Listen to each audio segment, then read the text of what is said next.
Well, how are y'all? Okay, good. It's good to see everybody. Thanks for being here today. Welcome, especially if you're new with us. I just want to say a special welcome to you. We're going to be in 2 Corinthians chapter 8 today. If you want to turn there, find it on your device.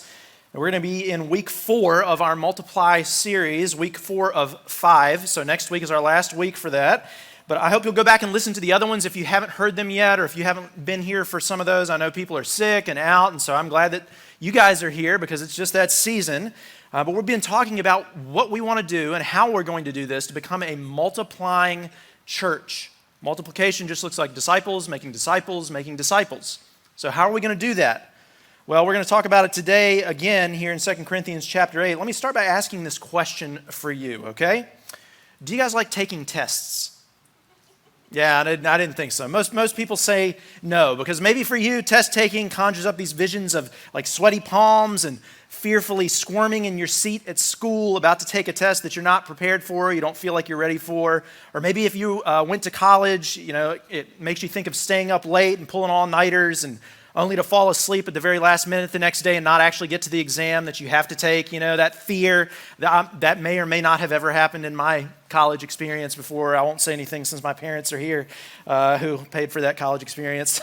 So, usually tests cause us this kind of stress and anxiety and any number of other high emotions that we have. And maybe you hate tests like me, or maybe you're one of those weird people who actually likes taking tests. Is there anybody here? And I won't make you raise your hand because just so you know, we all hate you if that's where you're at, okay? So just kidding. I'm just kidding, obviously, but seriously, right? Nobody likes to take tests. Weird people like to take tests. I hate tests because I really hated the tests that make me feel like they're not helping my future at all. They're just useless information that I don't ever have to remember again, or they're not fair evaluations of my what I know in the subject or whatever the case might be. And oftentimes, if you're like me, I would take it personally if I didn't do well on a test, right? Like you're like, okay, you take the test, you do poorly, you must be a bad person, right? It's like we equate this in our mind, like just because I'm not prepared for the test means I'm not prepared for life in some ways or something like that. That's really not what a test should be for. It shouldn't be to speak to your character. It should show you how much you've grown in a certain subject, right? It's to test your, maybe we could say, maturity in a certain subject. What do you know? Where are you at? In other words, well, in 2 Corinthians, Paul does give the believers a test to see where they're at. It's not necessarily for their character, although when we start moving into like biblical things, it kind of can become about that. Maybe it is, it's arguable here, but it's really, I would rather say, about our maturity. Okay, so it tests our maturity. That's what Paul is saying. Where are they at in their Christian maturity in the Corinthian church? And so we'll be able to see that today for ourselves.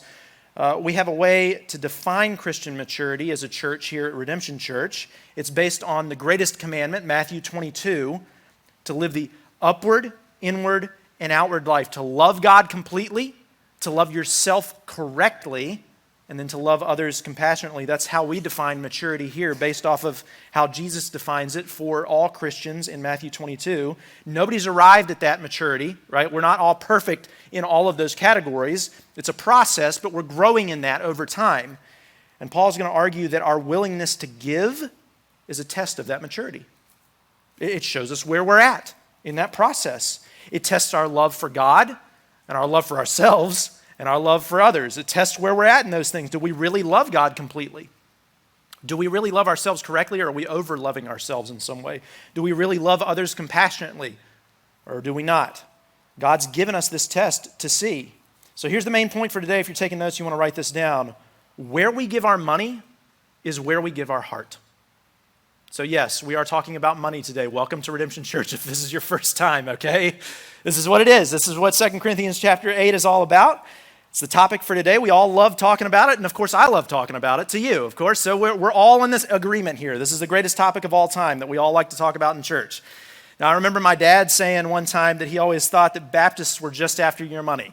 Okay, so now that may show where his heart was at the time. I'm sure he's grown and matured in that. I didn't ask him before we started, but I want to assure you of something today, okay?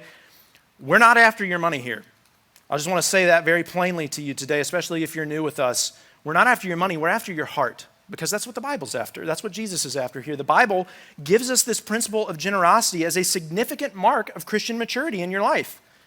It reveals what's going on inside of you, like an x-ray machine or something. If you understand the generosity of God toward you in the gospel, then you will be generous. That's just a mark of Christian maturity. That's how it works, and that's how Jesus talks about it all throughout the New Testament. Jesus talks about generosity and giving and money more than anything else in the New Testament. You don't believe me? Go back and read the New Testament this week. I promise you that.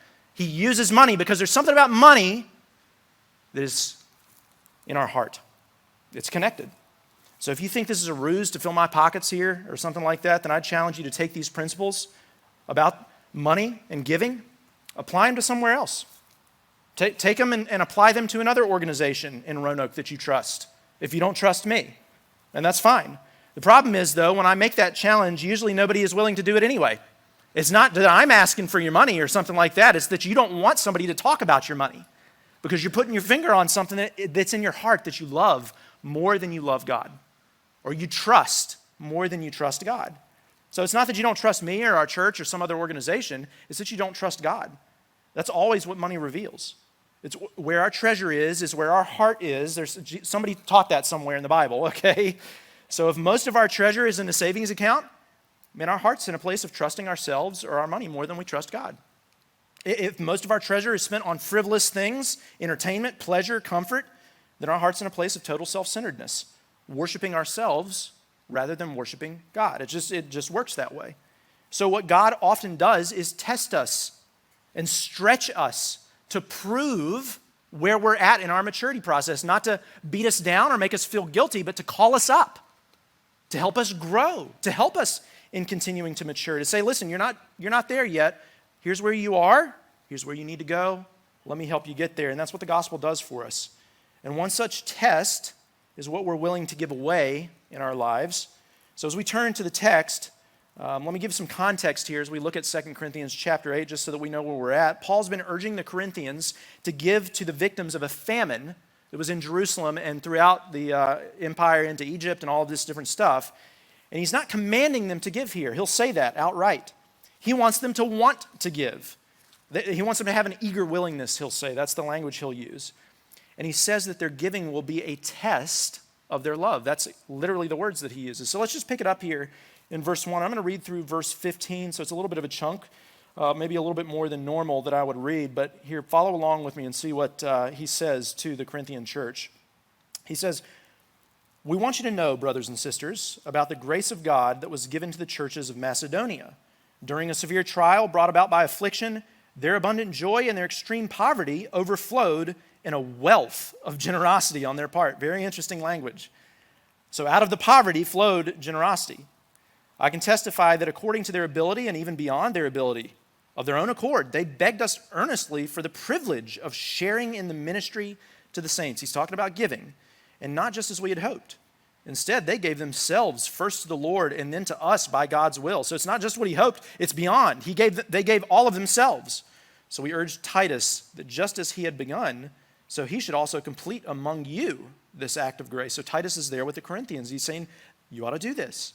"Now as you excel in everything, in faith, speech, knowledge, and in all diligence, and in your love for us, excel also in this act of grace." I'm not saying this as a command. Very interesting. "Rather, by means of diligence of others, I'm testing the genuineness of your love. For you know the grace of our Lord Jesus Christ, though he was rich, for your sake he became poor, so that by his poverty you might become rich. And in this matter I'm giving advice because it is profitable for you, who began last year not only to do something, but also to want to do it. Now also finish the task, so that just as there was an eager desire, there may also be a completion according to what you have. For if the eagerness is there, the gift is acceptable according to what a person has, not according to what he does not have. It's not that there should be relief for others and hardship for you, but it's a question of equality. At the present time, your surplus is available for those in need, so that their abundance may in turn meet your need, in order that there may be equality. As it is written, the person who had much did not have too much, and the person who had little did not have too little." And he's quoting an Exodus passage there. So that's where I want to stop, but let's just wrap our minds around this for just a second. I want to take a three-step approach to this that I totally ripped from Tim Keller. You'll hear his name a lot here because he He helps feed my soul with the gospel and with the scriptures, and so I'm just taking it straight from him because it's easy here, and I think it helps frame the discussion in this text. But we're going to talk about the problem, the key to the problem, and then how to get the key. So the problem, the key to the problem, and then how to get the key. So the first thing, the problem. Problem is we all have greedy hearts. So you can write that down. You can take that home with you. I know, again, super uplifting, right? So there it is. We all have greedy hearts in some way, shape, or form. The problem is we either don't want to admit it or maybe we don't realize it. And that might be where you are if you don't think that that's you. See, greed's usually a hidden problem in our heart. It's something that we might miss when we're trying to do an inventory of things that we struggle with in our lives. It's not like adultery, for example, right? It's hard to argue that you didn't know that you were doing something wrong when you were physically intimate with somebody not your spouse. Right? That's a very visible, outworking sign that there's a problem in your life. Even with pornography or masturbation or something with lust, it's in your heart, but it's something you know outside of yourself that you're like, this is not right because I'm doing this, it's not right. So you can see that. It's very visible. It's a very visible thing in your life, but that's not how greed usually works. It's very hidden behind things that you spend your money on or things that you're willing to give or not give to. It's very hidden in your heart. You might know you're stealing, but you don't always know when you're putting your hope in something like money. It's harder to see. You're self-deceived. It's like pride in some ways. Pride's the same way. It's like at the very foundation of all the problems that we have, and yet it's so easy for us to miss. But where we give our money is where we give our heart. Now, during our sermon prep time, Pastor Michael said it like this. I thought this was so smart. Money is one of the few outside indicators of what's really going on in our heart. How you spend will reveal to you what you really believe, what you really value, and where your heart really is. So what we do with our money really becomes this test for us that Paul's talking about here. And that can be brutal if you've never actually sat down and done that and looked through your finances or looked through your numbers. Maybe you need to go and do that this week. Maybe that'll be a step for you. I know Jason and Taryn Pelletier, some leaders in our church, they gave us their story last Christmas. So it's on our website or it's at our YouTube channel if you want to go and look this up. But they said they sat down and actually looked at their numbers as they decided to give through the month of December like we're doing this year. They wanted to do that last year as we made the call there. And they sat down and said, how can we give double what we're giving? So they wanted to run the numbers. They wanted to look, be wise stewards. And they said, we thought we were good stewards of our money until we actually looked at our numbers.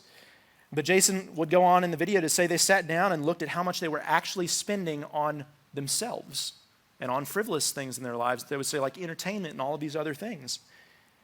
And he said, man, our hearts really weren't in the right place, even though we thought they were. And after this, it was an opportunity for God to do something to change their hearts and to help them rely on him even more. I really loved their openness in sharing that with the church. That's what we need to see today with us. Many of us live in such excess that we don't know that we're greedy because we don't have to look at the numbers often. We don't have to go into our account and look at every penny that we're spending and make sure that we're not frivolously spending it. It's just there and it goes and it's okay. We don't even think about it. Don't think twice. But man, I'd challenge you to pull back the curtain on your bank account this week just a little bit, just to see, man, is this showing something about your heart that you didn't realize was there? Maybe you give your money to eating out, for example. I don't know, this is a big one. Everybody has to eat, but man, do you eat multiple times a week somewhere that costs, triple or quadruple what it would if you just spend some money to cook at home? I don't know. It's depending on what you eat, but usually eating out's very expensive. We can feed our whole family for less than $15. We have 5 people in our family. We can feed them for less than, I asked my wife to verify, okay? She said it's $15 or less usually if she goes to the grocery store, even though it's more expensive than it used to be. But if we go out to eat somewhere, even at McDonald's or something like that, it's over $30. And if we go to Chick-fil-A, it's over $40, okay? So we all know Chick-fil-A, especially if we get the milkshakes. This is how it is, right? So we're talking like fast food, $40. Every time we eat out, it's very expensive. I'm not saying it's bad to eat out, right? We eat out. We love to eat out sometimes. It's great. But if we do that frequently, and we do that frivolously, it probably shows something that's going on deeper in our heart, right? There's a deeper issue there. Maybe it's an issue of comfort. Maybe you go to food for comfort. I don't know. Maybe it's an issue of laziness. You just don't feel like it this week. Maybe it's a status symbol for you. You just, you ought to be able to. You're going to go to the nicest restaurants. You're going to do the nicest things. Whatever it is for you, I don't know. but where we give our money is where we give our heart. That's the test, right? Maybe you give your money to a 401k. You might be like, wait. We're not supposed to save for the future? Well, that's not what I'm saying, is it? No. I give to my future retirement plan. I think it's a wise thing to do if we're able to do that. There's matching programs and all of that. But, man, many people, maybe even most people in America, will look at their retirement plan like it's their hope. That's their future hope. And so they'll sacrifice now a lot in order to have a lot later. Well, man, if that's where your hope's at, then where you give your money is where you give your heart, right? And I think that's just an indicator for us. I'm not saying don't give to a retirement plan. I do too. But you got to be wise here. And you got to realize where your heart's at in that. Maybe it's how much you give to people at Christmas or how much you expect to get at Christmas. You know, we are in the Christmas season, and so I got to put my finger here for just a second. I know this is especially hard for parents and grandparents with their children and grandchildren, right? You want to spend hundreds of dollars, maybe even thousands, I don't know, depending on your situation, to make your kids or your grandkids feel loved by you. But man, where you give your money is where you give your heart. And that might be an indicator of something deeper going on in you about where you need your love, where you need your comfort. Because I'll tell you what, it's probably just going to end up turning them into somebody who needs to feel loved in that way or who needs material possessions over needing the gospel. It's going to create little greedy people, you know. So I don't know. I mean, these are all things that we need to consider. I mean, this is one of the big problems in America, right? We're in a luxurious culture. But what I'm really getting at here, and you can write this down if you're taking notes, is that giving tests our trust in God. That's kind of the point here that I want to make. It tests what our trust is really in. What do we really trust in our lives? Are our hearts depending on God? Are they depending on something else? Are they depending on our status or our retirement or whatever else? Are they depending on how we spend are they depending on where we go to vacation? Are they depending on what our job looks like? All of these different things. Are they depending on how much we save? All of this shows what's going on inside of our hearts. What's usually happening is we earn money and we see it as ours, not a gift from God, right? We see it as something that we've earned, therefore we get to do with it what we want. We don't have to depend on God. We can depend on ourselves. We can depend on our wisdom. We can depend on our bank account. But guys, that's a non sequitur, really. Just because we've earned something doesn't mean it's ours. We've worked hard for it, sure. But God is the one that gave us the ability to even work hard. It's like the stewardship parable that we talked about a few weeks ago in Psalm 67 when we talked about that, you know? Or it's like what we talked about in Jeremiah 29, or it's like what we talked about in Isaiah 2. We've been blessed to be a blessing. We've been blessed so that others might be blessed with us, that we might share the blessing with them. So it's not that we've earned what we have. We've worked hard for it, yes. But man, God's the one that gave it to us. Where did we get the faculties to work in the first place? Where do we get our vision? Where do we get our sense of taste and touch? Where do we get the ability to work for the money that we have? Where do we get the ears to hear, the hands to use? How'd you get the job in the first place? I mean, even the opportunities that we think we've earned or worked for are a series of circumstances that we largely don't have control over in our lives. You think about that. It was through one connection you happen to know that you might have gotten your job, or maybe it was through an ad that just happened to catch your eye, or maybe it was through some other opportunity that you knew someone and they happened to be able to give you this job. You didn't create that opportunity for yourself. It was given to you. You didn't provide it. God provided that. You can always take a step back and see who provided what, right? So it's all really His anyway. He's the one that gave it to you. It's His. He's the one that gave you the ability. It's His. He's the one who owns everything. That doesn't mean He's not for us enjoying what we have. I mean, this is what Ecclesiastes says. Here's what I've seen to be good. It's appropriate to eat, drink, and experience good in all the labor one does under the sun during the few days of his life God has given him, because that is his reward. Furthermore, everyone to whom God has given riches and wealth, He's also allowed him to enjoy them.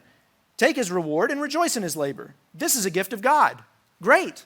Go enjoy the things that God has given you, but if that's where your hope is, and that's the primary reason you do what you do, because that's not what the author of Ecclesiastes is saying. That's the only reason it's for. If that's the reason, then man, it's all about you, because where we give our money is where we give our heart. right? And if we're giving our money over to the things that we desire, which is, the Bible uses the word lust, we lust after, man, that shows what's going on in our heart. So I'm not saying we can't enjoy what God has given us. I'm just saying, where's our heart? It'd be really hard to see those things. That's the problem. It's hidden. And so that's the problem we've talked about here. But let me get to the key. The key to the problem, the key to overcoming a greedy heart is just to give. It's to take the step of giving. It's to give it away. Man, is your heart greedy? Then give your stuff away. That's what he did with the rich young ruler, right? Give it all away, man. Problem is, he didn't realize there was something hidden in his heart and he couldn't do it. So the step is just to give. It's the test. It's the proof, if you want to put it that way. And it's not just to give anywhere, but in the context of this passage here in 2 Corinthians, it's to give to others who are in need. So it's really about people. It's giving that's directed toward people. And we say this all the time, but people are the mission, right?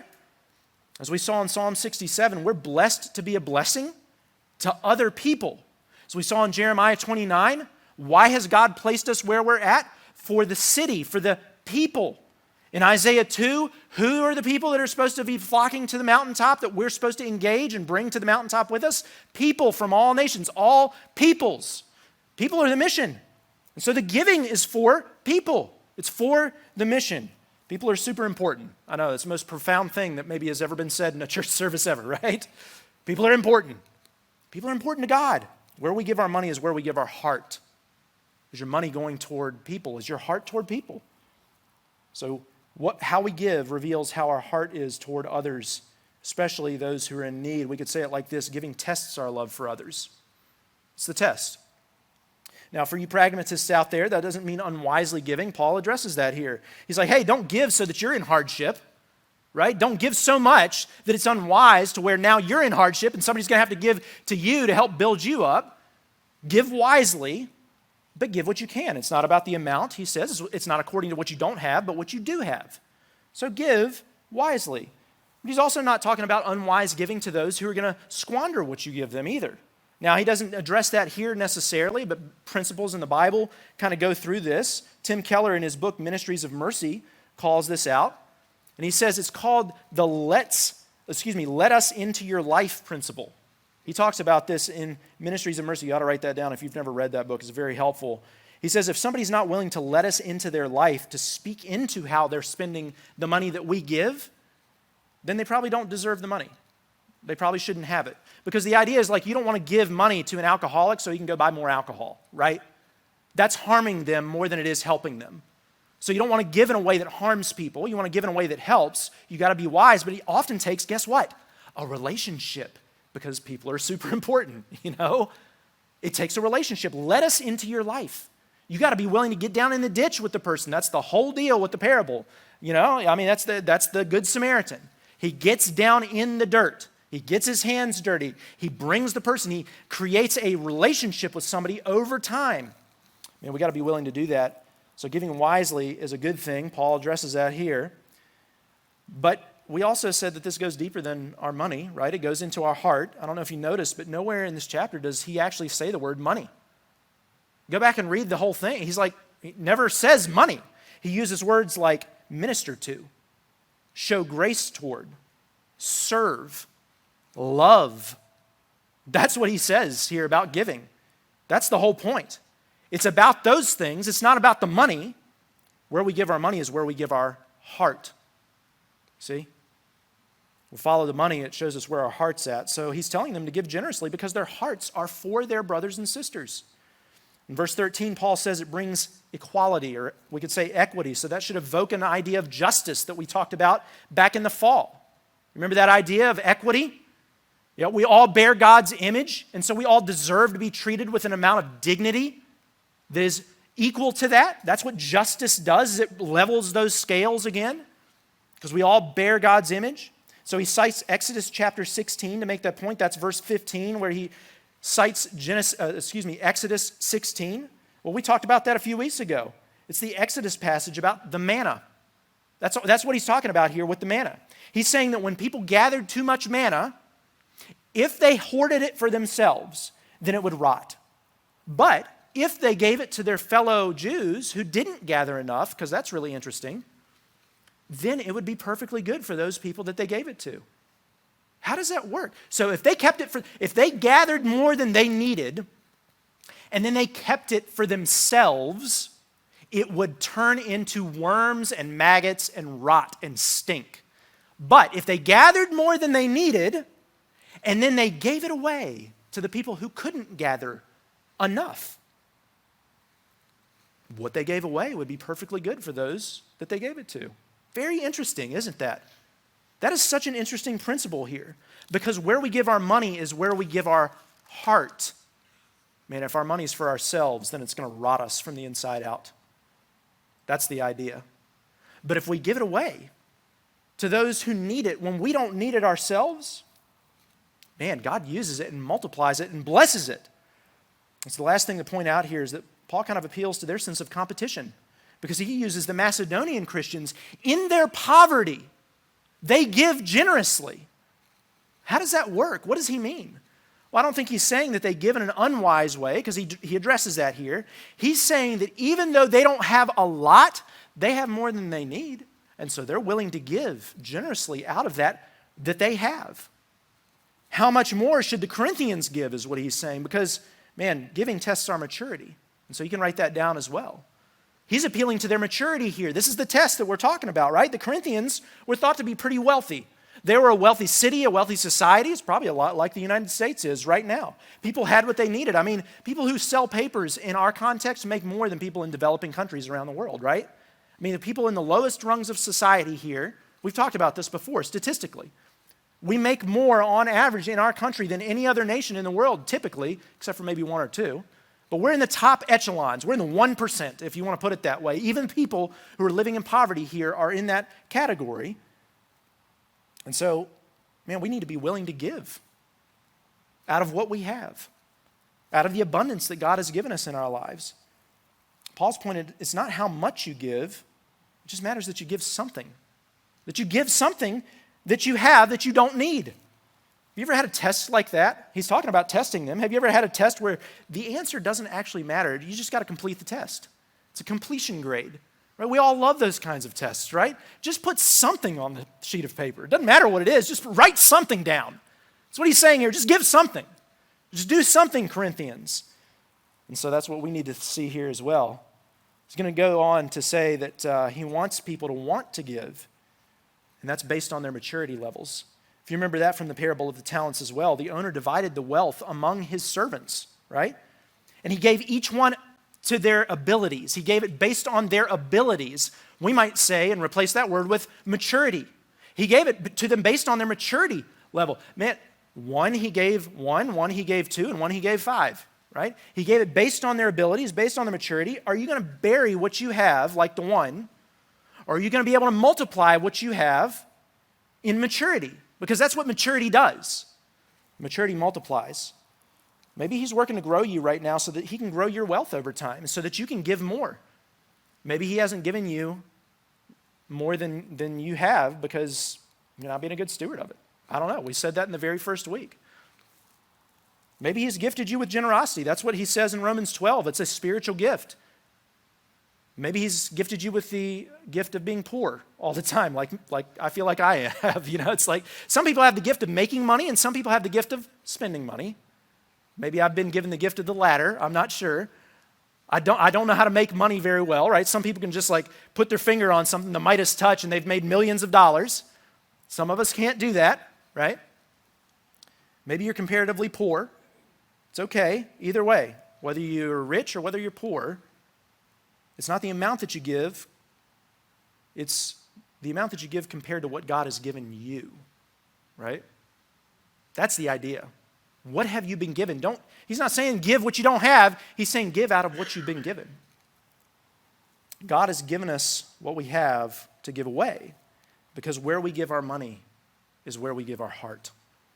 So the point is to give something. You can start with 10% as a general rule of thumb. I won't go down this rabbit trail too far. I mean, the Old Testament gives us that principle. We really think and like to say here that it's really more of a floor, not a ceiling, that 10%. I mean, if you go back and read the Old Testament, you'll see that the Jews actually gave up to 25% away of what they had, because of the temple tax and because of all these different sacrificial things that they had to do in the law that God had given them as his special people.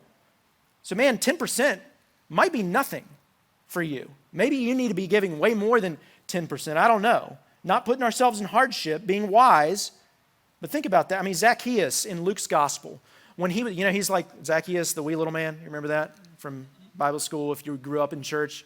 He's the one that climbed the tree to see Jesus. He was intrigued, and Jesus went to his house, and he was a believer. All of a sudden, he was introduced, and he started following Jesus, and it radically changed his life. What was the first thing that he did? He gave away 50% of everything that he owned because he was a tax collector, and he'd stolen a lot of money. He wanted to give it all back. He realized that what he was hoarding for himself was rotting him. So he gave 50% of everything that he owned away. Maybe that's where you're at today. I don't know. Maybe that's your story. Maybe you need to be willing to give more than 10%. Now, some people think about generosity like this. I heard a story in a book that I read called All In a few months ago. He said that one of the people in his church wants to give a reverse tithe. Okay, this is the idea. Instead of giving away 10% of your money and living off the 90, this guy wants to be able to live off of 10 and give away 90. Now, I'm sure that's not right for everybody, right? He still has to be able to survive, but you got to be making a lot of money if 10% of what you make, you can live off of in the United States of America right now, right? But the idea behind it is, where's his heart? His heart's to give.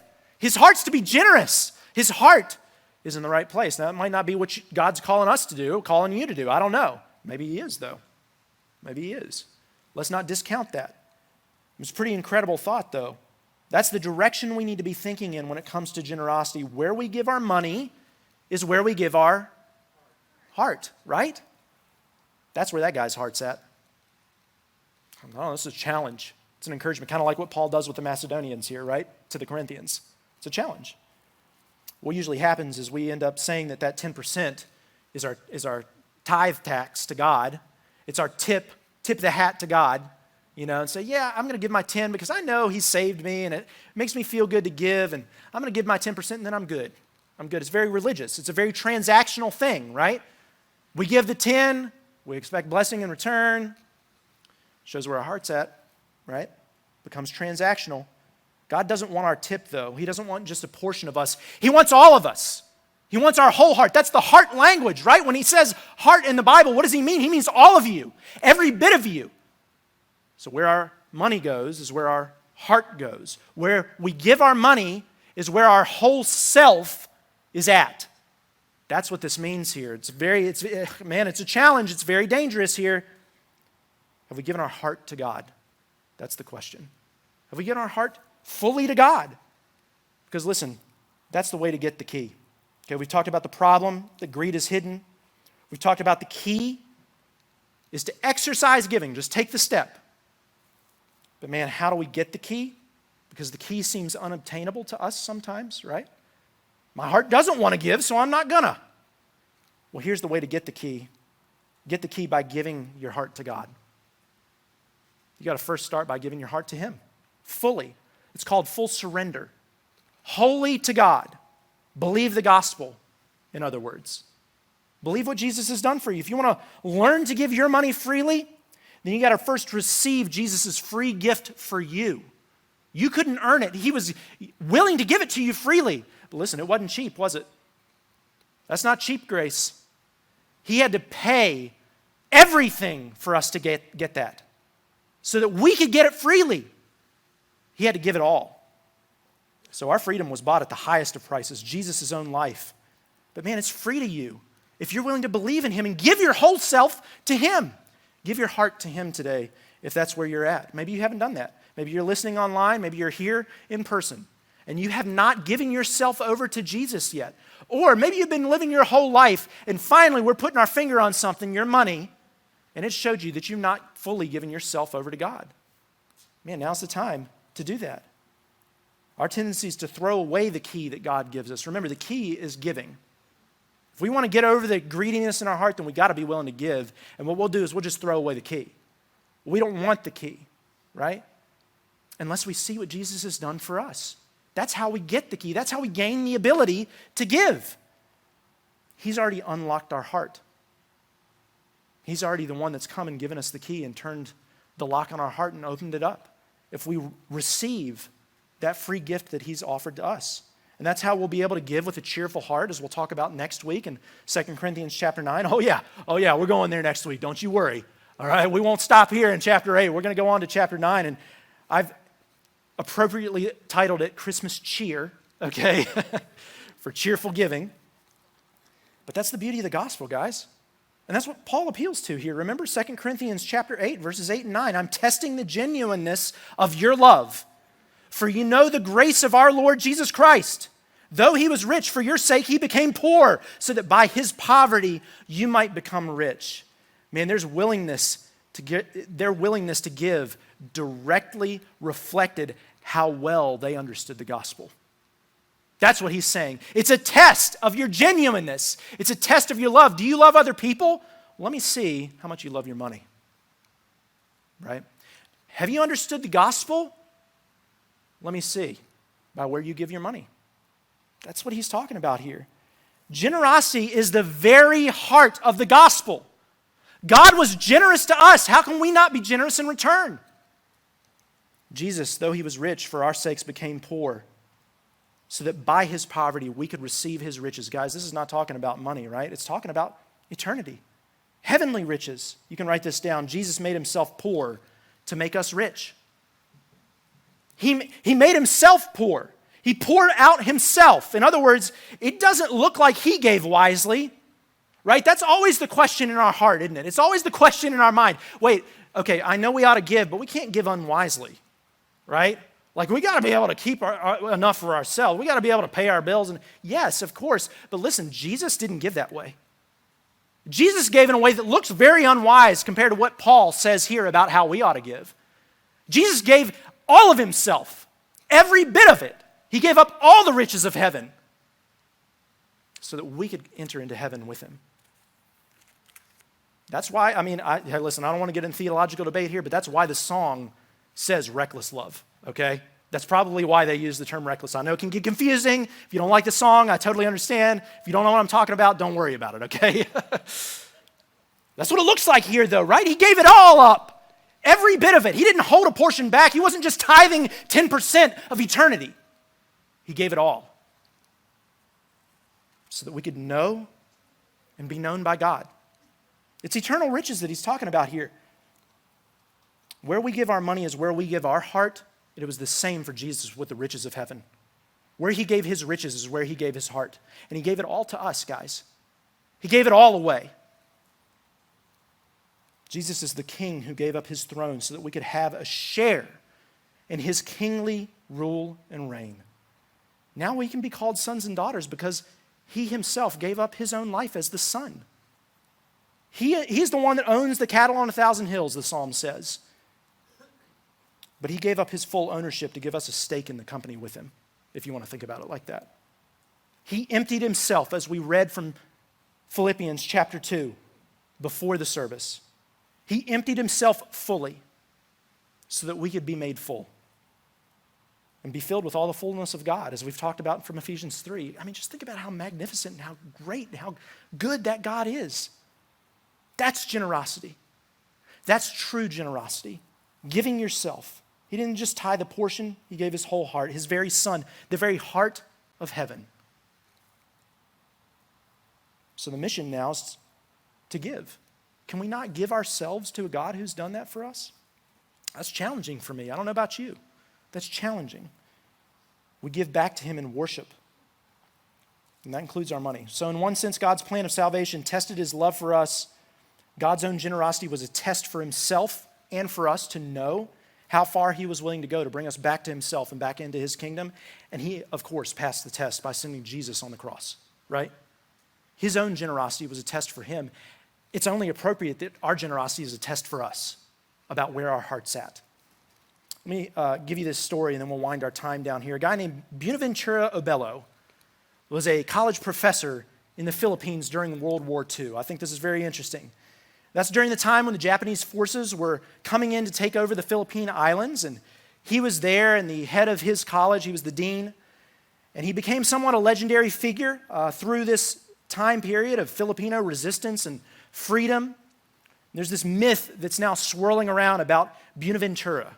It's very interesting because when the Japanese soldiers came into his school, into the college, they were flying both the Filipino flag and the American flag, and of course, the Japanese confronted Abelo and told him to take down the flags so that they could raise the Japanese flag, and he could do it for them. That's how they would do it at the time when they came in and took over a place. And the story's told in different ways, so it's a little mythological now. I'm not sure which way is true. I read 4 different ways that this story may have played out. Either he lost his life, or he got shot and he lived, or he said this or he said that. I'm not sure, but I heard one version that I really like and I wanted to share with you because it's very appropriate for us. He said that when that Japanese soldier looked at him and said, "Take the flags down," he looked right back at the soldier and he said, "There comes a point in every man's life where he must prove what he believes by what he does." Sounds like a legend to me. I don't know, right? But it's very appropriate for us. Because there comes a point in every person's life where we must prove what we believe by what we do. And I'll tell you what, nothing tests that more than what we're willing to do with our money. That's what Paul's getting at here in 2 Corinthians chapter 8. Because where we give our money is where we give our heart, right? So I want to remind you about what I said in the beginning. If you don't trust my motives for how we spend our money here or any of that, then take these principles and give somewhere else. I challenge you, do it. Because if you're not willing to give at all, that just shows where your heart is, right? But man, if you do say that this church is your church home and you want to be a part of multiplication here, then just recognize that your generosity is both an act of submission to God and an act of worship to Him. And so, we're not asking you to give anything you don't have, but we're asking you here that if that's you, to fully submit to God with your whole self, not just your money, right? Let's lay all that down. Because the idea here is that if it's an act of submission, if it's an act of worship, and you're not willing to give, then you're probably not fully submitted to God. You're probably not able to fully worship Him with your whole heart. That's what Paul's getting at in this passage. And for those of you who do want to give here, man, the ask that we made at the beginning of this sermon series is to give double what you normally give during the month of December. And so today we're going to commit to that together. We got these commitment cards on your seat here. I filled mine out already, and my family has prayed over this and how much we're able to give during the month of December and how much we want to give. Man, I wish I could give all of it back. Maybe one day we'll be able to. I'm not sure. But for right now, we've thought about this, we prayed about it, and we're going to write down how much we're able to give during the month of December.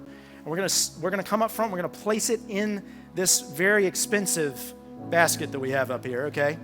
Very symbolic, right? But it is symbolic in the sense that we're all committing to this together. Now, again, if you're new and this is not your church home, this is not something you're willing to do, you don't want to do it, that's totally okay.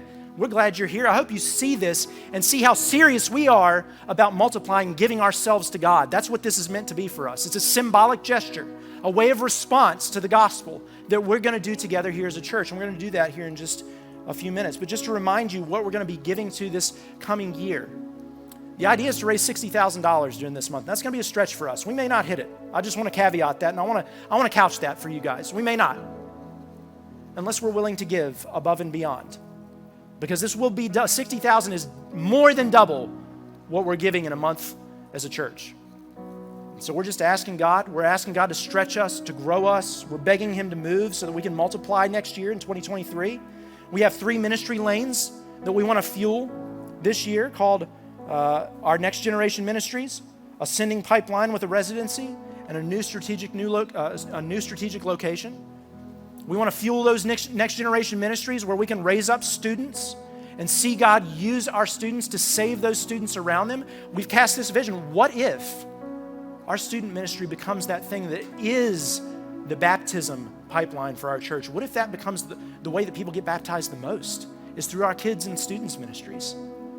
We want that sending pipeline through a residency where we raise up young professionals, college students, and send them out, even with a free seminary degree by the end of their residency. We have the ability to do that. And with a strategic new location, man, we want to reach more culture shapers here. We want to do that in a strategic building, a strategic location. We said this already. Buildings are just tools, but some tools are better than others. We want to try to find that tool that's going to work right for us and be effective in the mission to fuel that multiplication that's already beginning to happen here.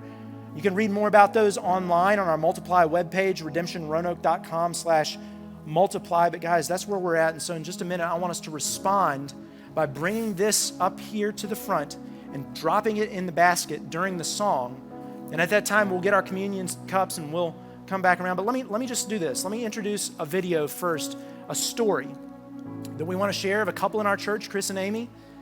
This is their story about why they want to multiply, and then I'll come back up here and give you further instructions. Watch this story real quick. I'm Chris. And I'm Amy. And we're the No, you can't do that.